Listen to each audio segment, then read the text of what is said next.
Hi, welcome everyone to our latest edition of the NASJE Spotlights podcast. I'm here with Gabe from the Arizona team, getting ready to chat about our upcoming conference and all the exciting things they have planned for us. So welcome, Gabe. Thank you so much. It's good to be here, Amber. Great. And so I guess first, if you want to tell everybody a little bit about what your role is in Arizona, that would be a good place to start. Absolutely. So I actually work in the administrative office of the courts here in Arizona. Judicial education obviously resides in different places in different states, yours included, Amber. So here in Arizona, we actually work out of the AOC. Within the Education Services Division of the AOC, I manage a team that's focused on judicial officer training, the Arizona Supreme Court's leadership development programs, and then we provide support to individual courts on training their individual court staff. So that's sort of what I do. When I can find a little extra time, I love to get in the classroom and teach, but most of my responsibilities tend to be fairly administrative and focused on those three areas. Hey, awesome. And now we'll get into our regularly scheduled programming for the podcast. So the first question we ask everyone, what do you prefer, coffee or tea? Oh, that's kind of a tough question for me, and you'll probably find most of my answers. It's hard for me to say one thing unequivocally.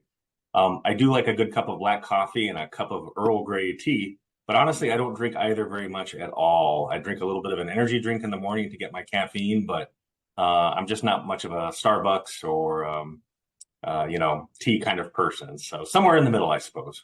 Okay, that's pretty common among judicial educators. However, most say coffee in the morning until I switch to tea because I can't drink coffee in the afternoon. And then our next fun one, are you more of a beach person or a mountain person?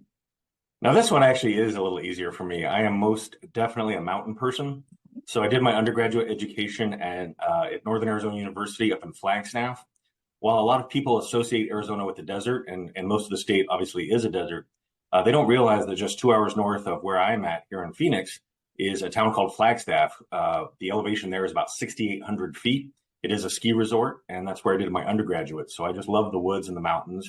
And then did my graduate work at the University of Colorado in Boulder. So I got to carry on with that beautiful Rocky Mountain terrain. So I am most definitely a cabin in the woods kind of guy. Oh, nice. And then we also like to ask people, what is the favorite photo on your phone from the last month? Well, I shared this with you, and I think you're going to be able to share it with our listeners and viewers today. But just recently, my wife and I, along with my stepmother, attended a really neat event. So in the west part of the what we call the Valley of the Sun here, all the surrounding communities around Phoenix, is a large Air Force base called Luke Air Force Base. And traditionally, they host an event called Luke Days. And this was the first Luke Days after a several-year hiatus. It's a part of an open house for the Air Force Base, but they also have an air show. And it was really neat. We weren't expecting this, but one of the things that we did encounter there was the plane that my father-in-law, my wife Eileen's dad, used to fly, the C-5 Galaxy. It's a gigantic plane. And so, and it was actually one of the planes from the Air Force Base he used to fly out of, which is Travis in California. So we got to pose in front of that plane and actually go inside of it. If you've never been in a C-5 Galaxy, it's hard to find a bigger plane than this. You can fit buses inside of it. It's just gigantic. So it was really neat to get to see the plane that he flew, and the airmen that were there from Travis were very excited to meet my wife and hear about her dad's experiences flying C-5s out of Travis.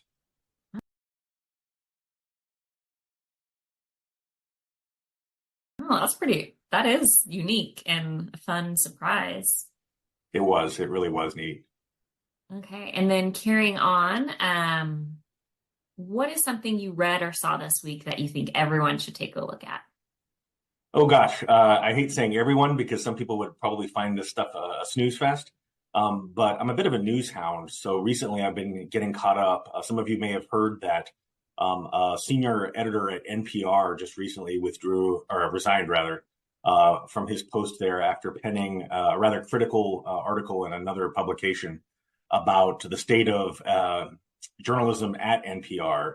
And so it sort of allowed me the opportunity to think long and hard about this. I'm a fan of NPR, so I very much enjoy their reporting. But it's been interesting to engage the ideas of what journalism's proper role is in our society and what journalists' proper role is.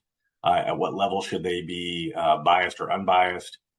Is there such a thing as unbiased journalism? So it's just been interesting for me engaging those ideas. So I usually do that with a news story every week or two. There'll be a new news story, usually court related, but sometimes just something off the wall like NPR that allows me to sort of engage these ideas with some friends of mine. So that's what I've been looking at. And if you're interested in journalism and haven't been following the story, I definitely encourage you looking it up.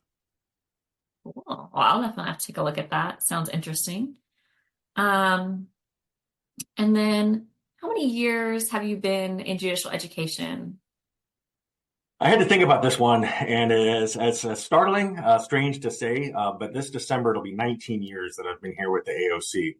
I didn't have any prior experience with judicial education or even working in courts before I came to the AOC.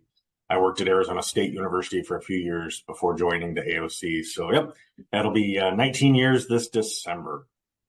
It's funny how quickly they roll along. We were just having this conversation at our curriculum development, and all of us were a little shocked by our numbers. It does. And I think COVID helped with that. We all got those strange mystery years that just seem to kind of go by without any real landmarks in them. Yeah, what is time, right? Anymore? And as we're getting ready to talk a little bit more about the conference, in those 19 years, I know you've been to several conferences. So what is your favorite part about the NASJE conference? Well, I mean, honestly, it's seeing friends and colleagues from around the country that I don't get to see very often. I know it's important to network and gain new ideas, but it's just a lot of friendly faces and really good people that I love seeing that I just don't have opportunities to see very often. So that's sort of the personal answer to that. Kind of a more professional answer is I just really love the ELOs, the experiential learning opportunities. I just think those are really neat and impactful. I still often reference the one we did in Colorado with regards to the theater shooting trial and just how impactful that was. So I think the ELOs really would be my favorite, apart from getting to see old friends and colleagues. Well, that is a perfect segue because I have heard a few hints that the ELO there in Tempe is going to be pretty great. So why don't you tell us a little bit about that? Give us a sneak peek. Absolutely. We're really excited and proud to feature this in this year's conference. One of the things we wanted to do was really embed this year's conference in Arizona. And a big part of Arizona's history and culture, of course, is our Native American citizens and community members. And so this year's ELO will be hosted at the Sandra Day O'Connor College of Law at Arizona State University, which we're very excited about. It's downtown Phoenix. But it will be focused on tribal courts and tribal law. So we're going to have some great representatives, including the dean of the O'Connor College of Law, who is herself a member of a tribe and a former tribal judge with a rich history involving tribal courts and tribal law and Native American sovereignty. And then we'll also be featuring some other individuals, including the former executive director of the National Judicial College's Indian Law program. So we're really excited about this. I think it's going to be very impactful. We're going to have some representatives from a local tribe that will be participating. So I just think it's going to be a really neat program that will hopefully highlight something that a lot of us may not have occasion to work with, which is to say tribal courts and tribal judicial education. Many of us even come from states where there are no federally recognized tribes. So this may be completely new. So I'm just very excited to do this. Growing up in Arizona, I'm an Arizona native myself. Native American culture has always been a big part of our history, our background, our traditions and culture. And so it's very neat to feature that for our guests from around the country.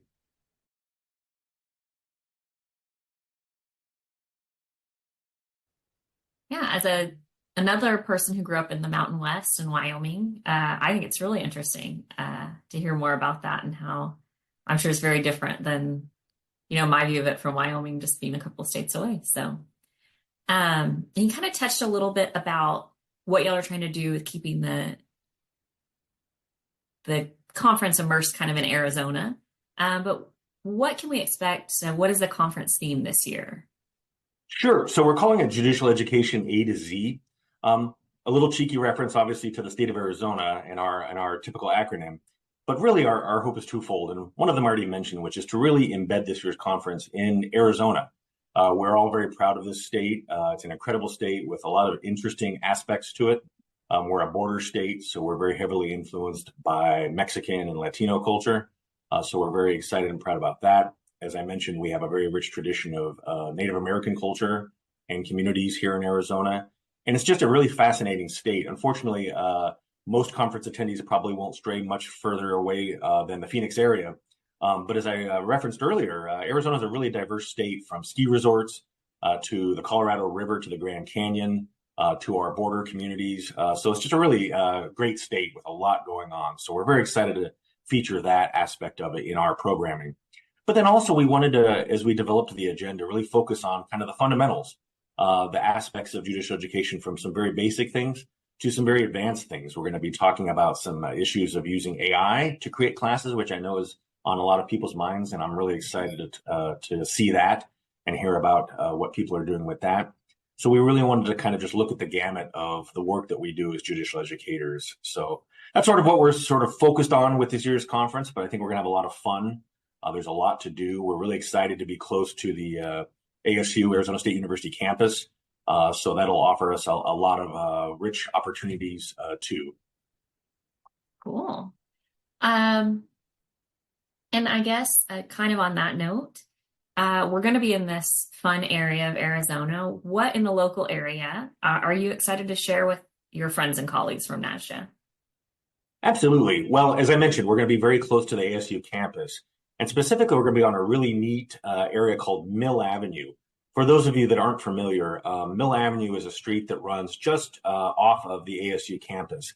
ASU, after all, is the 5th largest university in the United States with over 50,000 students just on the main campus. So it's a very vibrant community. The city where the campus is located is called Tempe. And Tempe is just a very prototypical college town, which is dominated by university-related activities. And Mill Avenue is a really neat community, or a neat street rather, neat area. On the north end of it is still the old Hayden Flour Mill, which you can see, reminding people of Arizona's earlier agricultural focus days. But Mill Avenue itself is just full of great shops and restaurants and interesting characters and lots of students. And just coincidentally, we're really excited. The conference will be coinciding with the start of a new semester and a new school year. So I think there's going to be just an added energy of new students, new individuals on campus and around that area. So I think that'll be a really neat thing.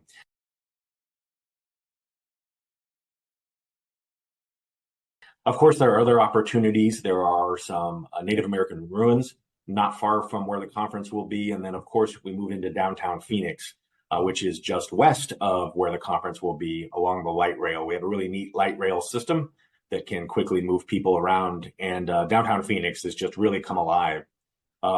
When I was just about to leave ASU and move to the AOC, ASU got a new president named Dr. Michael Crow. And Dr. Crow remarked that Phoenix was the only major metropolitan area that didn't have a major university or medical school presence downtown. And since then, ASU has really expanded into that downtown area, including with residential students. So it's just really become an exciting place, again, with a lot of nightlife and art and culture. And so I think our conference attendees are really going to enjoy whether it's Tempe and Mill Avenue or downtown Phoenix. Of course, if you're looking to stray a little bit further than those areas, I'm happy to provide recommendations for some of the activities to do up north. We have some great geological features, the aforementioned Grand Canyon, Flagstaff. We have Meteor Crater, which is a wonderfully large crater where a meteor impacted many, many thousands of years ago. And so there's just a lot of great things to do. So I look forward to everybody coming out here and seeing all the great things that the Valley of the Sun in Arizona has to offer.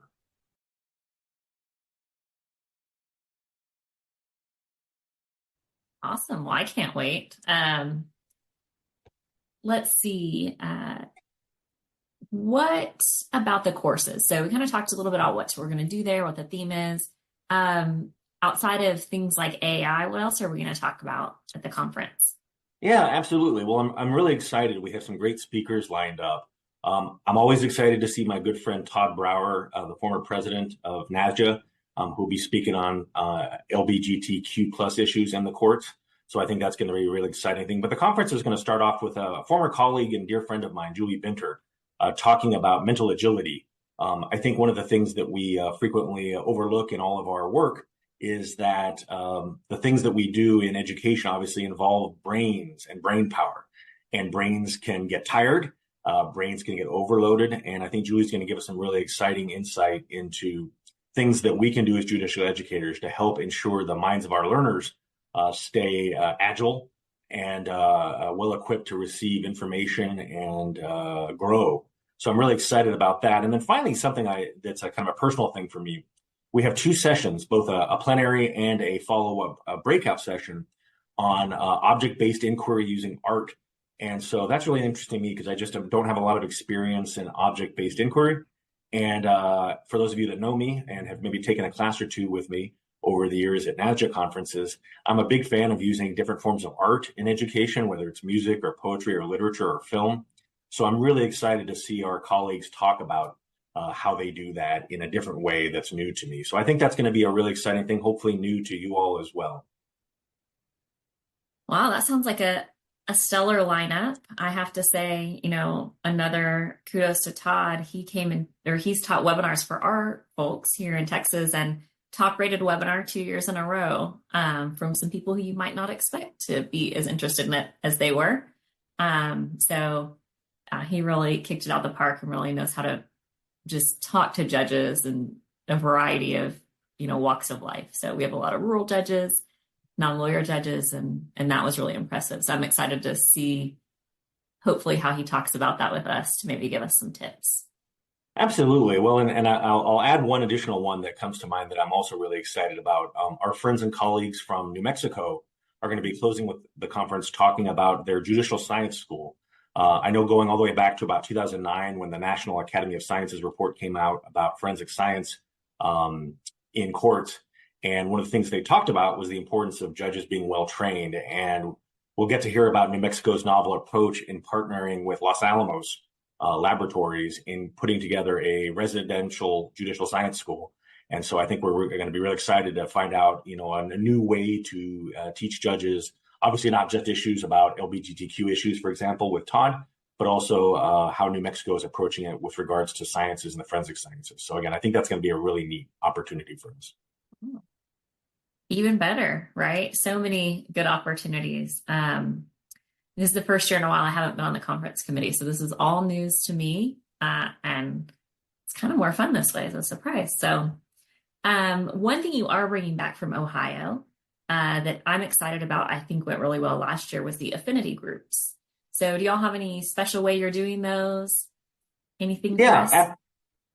Yeah, absolutely. I think I've enjoyed that. Going back to my very first NASJE conference many years ago, it was great to sit around the table. I mean, we all obviously share our profession in common, but our profession is a big umbrella with a lot of different things to it. And to be able to sit down in a very focused way with individuals who are doing some very specific things that you're also doing or at least interested in. So with this year's affinity groups, we sort of have a blend of some of those traditional groupings, and then also a few that are a little bit outside the box. So we're going to start with an affinity group focused on technology and specifically LMSs. That's something I know we always like to talk about. We always want to get better ones and figure out what ones are out there and what they're doing. And as obviously technology grows and as AI enters the picture, I think a lot of us will be looking at new ways of doing our online education and importantly, tracking it. So we'll have an affinity group that's focused on technology and LMSs. Then also we're going to talk about conference logistics. There are a lot of us that spend a lot of our time doing just conferences. All the things that go into offsite conferences, whether that's selecting the best AV providers for our conferences or conference apps. So I think that's going to be a neat affinity group for those of us that are focused on that. Then we'll move into sort of some more traditional groupings, including judge education, court staff and leadership education, and then finally DEI and DFA in court education. So I think that'll be, again, a neat grouping for those of us that have all these interests. For me, and hopefully for you, Amber, and our listeners, it'll be hard to decide which one to go to because I kind of want to go to all of them. And alas, we haven't figured out how to clone ourselves just yet to be able to attend multiple sessions. But hopefully our conference participants will be able to enjoy whichever affinity group they end up in. Yeah, it's that divide and conquer within your office, right? I think we always have a little pre-meeting, like which sessions are y'all going to, so we can see them all. And on that note, I think you did answer all of my conference questions, kind of within the other questions. So we have one final question we like to ask everyone who comes on the podcast. What is the best advice you were ever given? It can be personal, professional. Some people like to do one of each. But what is it for you? Sure. Well, as I alluded to earlier, I'm very bad at saying any one thing being the best or my favorite or whatever it may be. So I'm going to offer two, one professional and one sort of life. In terms of professional, this was going back to my time at Arizona State University. I worked in the graduate college there. I had a really impactful mentor, a professor named Maria Allison. And Dr. Allison taught me the importance of picking and choosing your battles. Being right in a situation wasn't enough. And early on in my bureaucratic career, I thought, gosh, I'm right on this policy, and I wanted to go to metaphorical war with a university leader on this particular issue. And she sat me down and said, look, I'll have your back. You're right. But is this really where you want to plant your flag? This is going to be, an ugly battle. You're going to get resistance, and it's going to leave a legacy. And is this what you want to do? And from that lesson, it really taught me to say, look, being right wasn't enough. There are going to be times when it's okay just to move on from an issue and just let it be rather than fight that battle.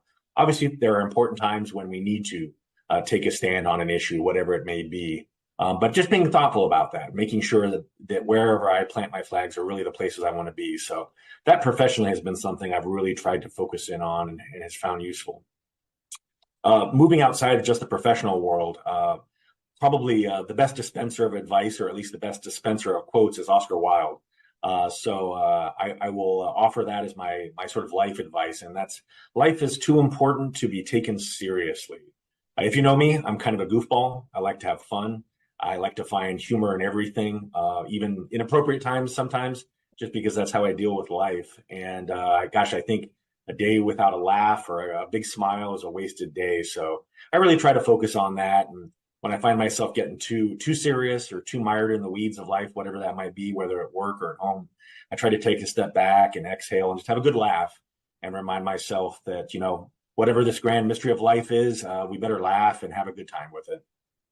Wonderful advice on both accounts. I think those of us, especially working in judicial education, can benefit from both of those in the situations we get ourselves into or stumble upon at a conference. So you have anything else you want to share with our listeners, or? Well, gosh, I appreciate this opportunity, Amber. It's been a pleasure talking with you today. And I just look forward to seeing everybody. I hope you all will come out here and see all the great things that we have to offer. There's been a lot of hardworking people within NASJE working on this conference, planning the agenda and the different activities. And again, just being a Phoenix native, I'm really proud of this place that I call home. And I think that all of our conference participants who haven't been here before are going to really have their eyes open to what a wonderful place it is that we live in and work in. And for those of you that have been here, I hope you're going to be excited about coming back because we just have a great lineup of sessions and a great list of activities to do. And I just think everyone's going to have a great time. So I look forward to seeing you all here. And for those of you that watch us and participate in our conversation today, let me know. Maybe I'll offer you a little secret prize or something good to recognize you for hanging out with us today online. Well, I like that. We love all of our listeners at the podcast. As hard as it is to listen to our own voices recorded, I appreciate that other people are willing to. And with that, we'll sign off and look forward to seeing you, Gabe, and everyone else at the next conference here in September, right? Absolutely. We'll see you then. See you then. Thanks, Amber. See you, everybody. Bye.